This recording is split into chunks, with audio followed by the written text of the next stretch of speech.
बिस्मिल्लाहिर्रहमानिर्रहीम। अस्सलाम वालेकुम स्टूडेंट्स। आज हम बात करेंगे 9th class chemistry chapter number 1 lecture number 1 का पार्ट बी पंजाब बोर्ड के मुताबिक। तो उसमें पहले पार्ट लेक्चर नंबर 1 और पार्ट ए में हमने जो डिस्कस किया था उसमें भी कुछ डेफिनेशन थी सब्सटेंस की वगैरह एटम्स वगैरह की।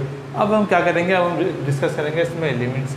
एलिमेंट क्या होता है? It is the substance makeup of same types of atoms and having same atomic number. देखिए हमने एटम्स की डेफिनेशन भी हमने देख ली, एटॉमिक नंबर की डेफिनेशन भी हमने इससे प्रीवियस लेक्चर में देख ली, लेक्चर नंबर 1 का पार्ट ए। तो ये तीनों बातें हमारे पास हैं। तो एलिमेंट क्या होता है? ऐसे सब्सटेंस होती है या ऐसा सब्सटेंस होता है जिसमें एटम्स की अक़साम भी एक जैसी होती हैं और उनका एटॉमिक नंबर भी एक जैसा हो, सो हम क्या कहते हैं? एलिमेंट कहते हैं। जैसे ऑक्सीजन एक एलिमेंट है, सोडियम एक एलिमेंट है, इस तरह। अब हम करते हैं वैलेंसी की बात। अब वैलेंसी क्या होती है? It is a combining capacity of an element which combine another elements. एक आंसर की दूसरे आंसर से मिलने की सलाहियत को क्या कहते हैं? वैलेंसी कहते हैं। एलिमेंट्स कहते हैं या एलिमेंट कहते हैं। एक आंसर की दूसरे आंसर से मिलने की सलाहियत को क्या कहते हैं? उस आंसर की वैलेंसी कहते हैं। जिस यानी कि आपने देखा होगा सोडियम की वैलेंसी कितनी है? +1 है। क्यों है? ये देखिए, इसका भी एक रीज़न है, +1 ही क्यों है, +2 क्यों नहीं है, वो हम आगे चलकर डिस्कस कर लेंगे। O-2 कितनी है? ऑक्सीजन की वैलेंसी -2 है, क्लोरीन की वैलेंसी -1 है। आगे के लेक्चर में ज़रा हल्का सा डिस्कशन करेंगे, तो ज़्यादा डिटेल में आपकी बुक में नहीं है। अब हमारे पास बात आती है वैलेंस इलेक्ट्रॉन्स की। ज़रा गौर से सुनिएगा डेफिनेशन। वैलेंस इलेक्ट्रॉन क्या होता है? Electron in the last shell of atom is called valence electron. आखिरी एटम के आखिरी शेल में मौजूद जो इलेक्ट्रॉन्स होते हैं उनको कहते हैं हम वैलेंस इलेक्ट्रॉन्स। कभी MCQs वगैरह में डेफिनेशन आए तो आपको पता होना चाहिए कि वैलेंस इलेक्ट्रॉन क्या होता है। एक्स भी वैलेंस इलेक्ट्रॉन एक भी हो सकता है, एक से ज़्यादा भी हो सकते हैं। मिसाल के तौर पर हम वैलेंस इलेक्ट्रॉन की मिसाल के तौर पर एटम बनाया हमने। एटम के अंदर शेल होते हैं, शेल के अंदर न्यूक्लियस होता है, न्यूक्लियस के अंदर प्रोटॉन और न्यूट्रॉन। मिसाल के तौर पर एटम है, एटम में शेल आ गया, पहला शेल दूसरा शेल।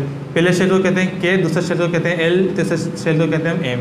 पहले शेल में होते हैं 2 इलेक्ट्रॉन, दूसरे में होते हैं 18, दूसरे में होते हैं 8। पहले शेल में होते हैं 2 इलेक्ट्रॉन, दूसरे में होते हैं 8, तीसरे में होते हैं 18। जब मैं आपको बताना चाह रहा हूँ कि अभी हमारे क्या है, अब सोडियम की मिसाल लें। सोडियम का टॉपिक नंबर कितना है? 11 हमारे पास। मिसाल के तौर पर सोडियम कितना है हमारे पास? 11। इधर आपको गौर से सुनिएगा, ये सोडियम का टॉपिक नंबर कितना है? 11। तो पहले शेल में कितने? 2 इलेक्ट्रॉन रख दिए, पहले शेल में 2 इलेक्ट्रॉन रख दीजिएगा, दूसरे शेल में 8,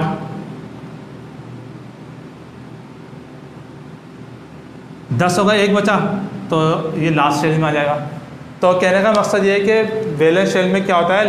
लास्ट शेल जो होता है एटम का वो वैलेंस शेल कहलाता है। लास्ट शेल में मौजूद जितने इलेक्ट्रॉन होंगे उनको कहते हैं वैलेंस इलेक्ट्रॉन्स। तो ये एक बात और याद रखिएगा, लास्ट शेल जो होता है वो क्या कहलाता है? Valence shell. अगर वैलेंस शेल के बारे में अक्सर आ जाए तो आपको पता होना चाहिए लास्ट शेल जो एटम का होता है वो वैलेंस शेल कहलाता है। और वैलेंस शेल में मौजूद इलेक्ट्रॉन्स की तादाद को हम क्या कहते हैं? लास्ट शेल में जो जितने इलेक्ट्रॉन होते हैं उनको कहते हैं वैलेंस इलेक्ट्रॉन।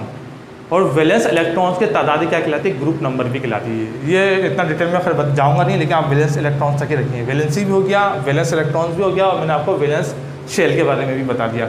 एटम का जो लास्ट शेल होता है वो क्या कहलाता है? Valence shell. और उसमें मौजूद जो इलेक्ट्रॉन होते हैं उसको कहते हैं हम वैलेंस इलेक्ट्रॉन। अच्छा स्टूडेंट्स, अब हम डिस्कस करेंगे केमिकल सिंबल, केमियाई अलामत। तो केमियाई अलामत क्या होती है? हर एलिमेंट को ज़ाहिर करने के लिए कोई ना कोई सिंबल की ज़रूरत पड़ती है। तो उसको क्या होता है? सिंबल क्या होती है? अब हम डिस्कस कर लेते हैं। The elements are represented by symbol. A symbol is taken from the name of the elements in English, Latin and Greek. Symbol जाहिर सी बात है इंग्लिश का वर्ड भी हो सकता है कीमियाई अलामत, तो ग्रीक, जर्मन वगैरह का वर्ड भी, या लैटिन का वर्ड भी हो सकता है। लातिनी अमेरिका है लैटिन। तो मिसाल के तौर पर हम डिस्कस करते हैं सोडियम। पहले तो लेते हैं सोडियम। सोडियम को जो सिंबल है हमारे पास क्या है? Na, नेथीलियम से निकला है, +1 इसकी वैलेंसी होती है, जो अभी हमने डिस्कस भी कर ली। इस तरह देख लें पोटाशियम देख लें। पोटाशियम को कैसे ज़ाहिर करते हैं? पोटाशियम। इस तरह आप देख लें Hg, हाइड्रोगायरम, मरकरी, मरकरी को क्या कहते हैं, Ag यानी हाइड्रोकार्बन, पारा हाइड्रोकार्बन यानी Hg, मरकरी यानी पारा।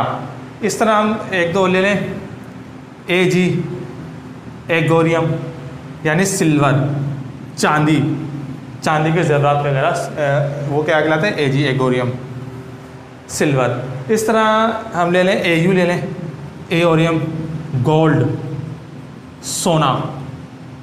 इस तरह Pt ले लें, capital P small t, Pt, platinum, white gold. एक होता है सुनहरी गोल्ड, एक होता है वाइट गोल्ड, सफ़ेद सोना। तो इस तरह हमारे पास कुछ सिंबल हैं, ऑक्सीजन वगैरह बहुत बेताशा, तकरीबन 118 एलिमेंट्स हैं और 118 ही हमारे पास सिंबल है। तो ये आप केमिकल सिंबल्स एलिमेंट्स के देख सकते हैं, जिसमें सोडियम भी हो गया, पोटाशियम भी हो गया, हाइड्रोकार्बन भी हो गया, गोलियम भी हो गया, एओरियम हो गया, प्लैटिनियम हो गया, यानी सफ़ेद सोना। अच्छा स्टूडेंट्स, अब हम डिस्कस करेंगे एटॉमिक मास, यानी सबसे पहले हमारे पास क्या आता है, gram atomic mass. Gram atomic mass क्या होता है, the atomic mass of an element is expressed in a gram is called gram atomic mass. किसी एटम का ग्राम में मास क्या कहलाता है, ग्राम एटॉमिक मास। इस मास इससे मुराद हमारे पास क्या होगी, ज़रा मेरी बात सुनिएगा गौर से। मिसाल के तौर पर हम कह रहे हैं कार्बन, कार्बन का एटॉमिक मास कितना है, 12 ग्राम। अभी ये बात समझ में नहीं आई, हम कुछ भी नहीं है यहाँ समझ लें कि 1 मोल कार्बन का एटॉमिक मास कितना है, 12 ग्राम। मोल की डेफिनेशन हम आगे चल के करेंगे। 2 मोल कार्बन का एटॉमिक मास कितना होगा, 24 ग्राम। 3 मोल 36 ग्राम। तो ये 1 मोल कार्बन का एटॉमिक मास कितना है, 12 ग्राम। तो ये हमारे पास इससे मुराद होती है, जो मैंने समझाने के लिए जस्ट आपको एक मिसाल दी। अब हमारे पास ग्राम मोलिकुलर मास क्या है, the molecular mass of an element और a compound is expressed in gram is called gram molecular mass. एक मोलिक्यूल, मिसाल के तौर पर जब हमारे पास बात, एक मोलिक्यूल से मुराद क्या होगी, मिसाल के तौर पे जब हमारे पास बात आती है मोलिक्यूल की, तो जब 2 या 10 से ज़्यादा एटम आपस में मिलते हैं तो मोलिक्यूल बनता है। अब मिसाल के तौर पर हम लेते हैं पानी का मोलिक्यूल, पानी का मॉलिक्यूल H2O है हमारे पास। मिसाल के तौर पे 1 मोल कितने है, 1 मोल H2O कितना होगा हमारे पास, 18 ग्राम, यानी 1 × 2 + 16 × 1 2 हो जाएगा, प्लस 16 हो गया। मॉलिक्यूल है, पानी का मॉलिक्यूल है 18 AMU।